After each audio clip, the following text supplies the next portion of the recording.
Hello mga ka-NG, welcome back to my channel. Today, we will be discussing all about the environment. What are the different things that comprises the environment, and also, we will be taking about the types of environment. After this session, hopefully the participants may acquire the knowledge on the following topics such as the definition of environment, our benefits to the environment, and lastly, the effects when environment was abused. So what is environment? Environment was defined as all the external factors that affects an organism, such as biotic factors and abiotic factors. The best example of an environment is the picture on the screen. If you will be considering yourself inside the photo, your environment will be everything that surrounds you. That includes living or non-living things. Your environment will be the grass that you are standing on, the wind that blows in your body, the sun that provides hot ambient temperature, the water on the pond, tall trees, animals, and others. There are two types of environment, and these are the following. First was the natural environment, and the second was the man-made environment. Natural environment is a type of environment that was shaped and wielded by all natural phenomena such as wind, rainfall, climate, and other phenomena through time. The photo in the slide is an example of natural environment. It was considered as natural environment because the terrain of that environment was shaped by the wind and flowing water. The temperature and climate made the vegetation rich. Furthermore, the land was not altered by any human activities. The other type of environment was the man-made environment or built environment. Man-made environment was defined as a type of environment that was constructed by humans for their convenience and to accommodate their activities such as trade, habitation, manufacturing, and others. Cities and urban areas are considered as man-made environments since they were constructed by man to house people and cater their economic activities like trade and manufacturing of goods. Even leisure park were considered as man-made environment because they were built by human for recreational purposes. Though they are resembles to natural environment, but since they were built by human, they are considered as man-made environment. There are two types of environmental factors that affects an individual. These are the biotic factors, and the other one was the abiotic factors. Biotic factors are things that has life within the surrounding that directly or indirectly affects or influences an organism or individual. The word biotic came from bio, that means life. The examples of biotic factors are trees that provides us oxygen, shades and fruit to eat with, insects like bees that pollinates plants can also be considered as biotic factors. Animals such as lamb can also be known as biotic factors. Even those unseen and very small living things are also considered as biotic factors.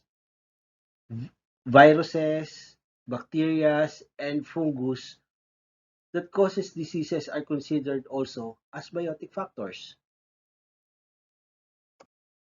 Abiotic factors are things that has no life within the surrounding that directly or indirectly affects or influences an organism or individual.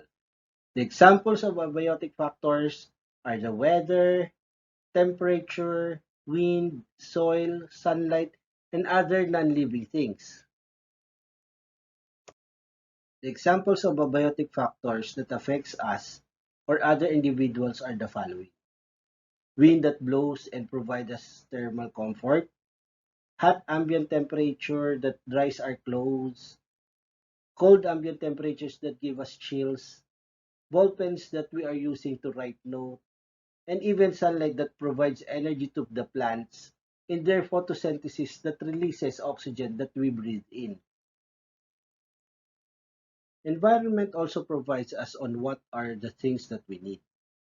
Needs such as the physiological needs that are required in our survival, like air, water, and food. Also, the environments provide us safety and security needs, like clothing and shelters, medicines for our health, energy, and furthermore, environment offer us answers to engineering problems. Nature environment provides us air, oxygen in particular to breathe in. Average human can only survive for about 3 minutes without oxygen. Also, an average human can suffer unconsciousness when exposed to an atmosphere with oxygen level below 19.5%. During breathing, human exhales carbon dioxide, but don't worry, because nature recycles the carbon dioxide through plants and trees and return us the oxygen. Environment also gives us water that we need to refresh our body. Average person can only survive for up to 3 days without drinking water. 60% of our body was composed of water. Water was also needed by animals, plants, and trees that provides us food.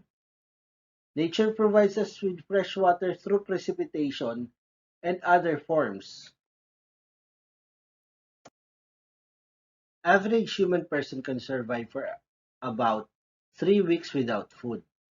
Foods are substances that people eat or drink in order to maintain life. Food is our main source of nutrients and energy for us to grow and repair our body. Food also maintains our immune system to fight sickness and diseases. Clothes are items that we put on and cover our body. Clothes protects us from external factors such as temperature, rain, wind, and sunlight. Clothes also keep us away from cuts, burns, and bumps. Appropriate wearing of clothes will reduce the risk during the activities in our work, school, and other activities.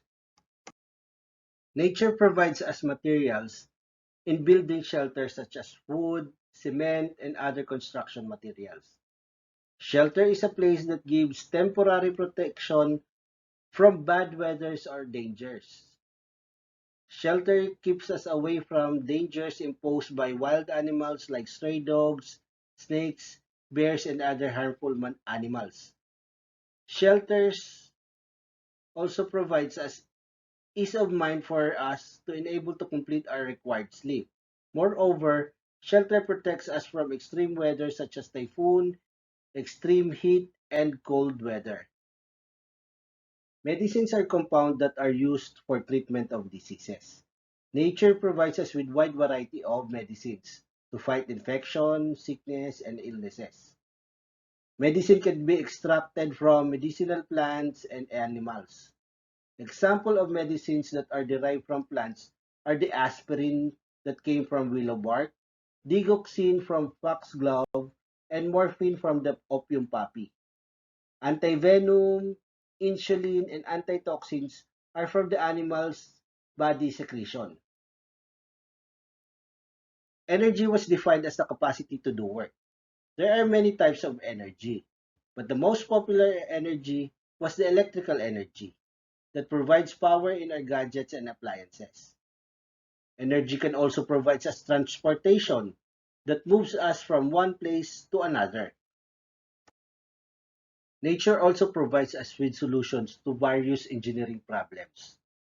Most engineers look inspiration to nature in order to solve problems or improve quality and efficiency.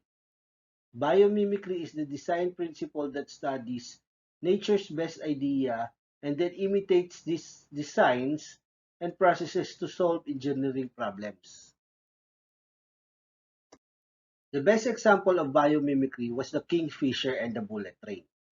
In order for the bullet train to achieve its fastest cruising speed and eliminates drag, Japanese engineers copied the beak of the kingfisher in their design in front of the bullet train.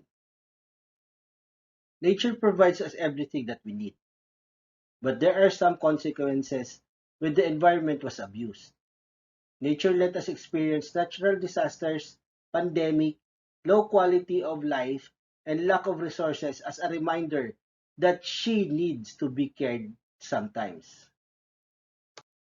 Natural disasters are natural events that causes great damage or loss of life. Earthquake, volcano eruptions, hurricanes, typhoon, and tornadoes are some of the examples of the natural disasters that human often encounters. Pandemic was defined as the outbreak of a disease. Disease such as COVID-19 or coronavirus infectious disease 2019 was one of the infectious diseases that spread across the globe. Another example of a pandemic was the cholera outbreak that occurred at the city of Westminster, London, England, United Kingdom. In 1854, people from London get their water and dumps their used water in the same river. Cholera spread through the contaminated river and were distributed to the households. London lost its population for about 616 people. During that time, London does not have efficient sewer system that treats the sewer water before disposing it to the river that causes the spread of the cholera disease. Low quality of life such as starvation, poverty, poor access to potable water, and medical services are some consequences that nature can give us. Poverty caused by high cost of food due to land conversion like agricultural land transformed into housing and industrial plant. Land conversion can also lessen the production of food that makes the commodity expensive. Moreover, low production of food causes mass starvation. When nature exceeds the carrying capacity, its natural resources also depletes. When this happens, human will be having problems in energy production, access to water, and food scarcity. And finally, when a society or country always experience this type of problems, debates and conflicts shall arise. One of the reasons why a country is waging war to another country was to control the abundant resources that the other country has. One of the conflicts that the world encountered was the World War II, when Japanese Imperial Army invades countries in East and Southeast Asia to control resources such as rubbers and oils that are very abundant in the said region. Another example is the rising conflict in the West Philippine Sea. Many countries such as Philippines, Vietnam, Malaysia, and China are claiming over the control of the resources in the said area. It is because West Philippine Sea was very abundant in natural resources such as fish and other marine animals that can be a good source of food to feed large population. Also, West Philippine Sea has a vast deposit of natural gas that can power industries and home of a large and industrialized country. As a summary, the key points of this session were the following: definition of environment, our benefits to environment, and lastly, effects when environment was abused. Thank you very much for watching. You're new in my YouTube channel. Please click the subscribe button for you to get an update on my latest videos. Please click like and share if you like this video. And leave your comments below to improve my next videos. Thank you.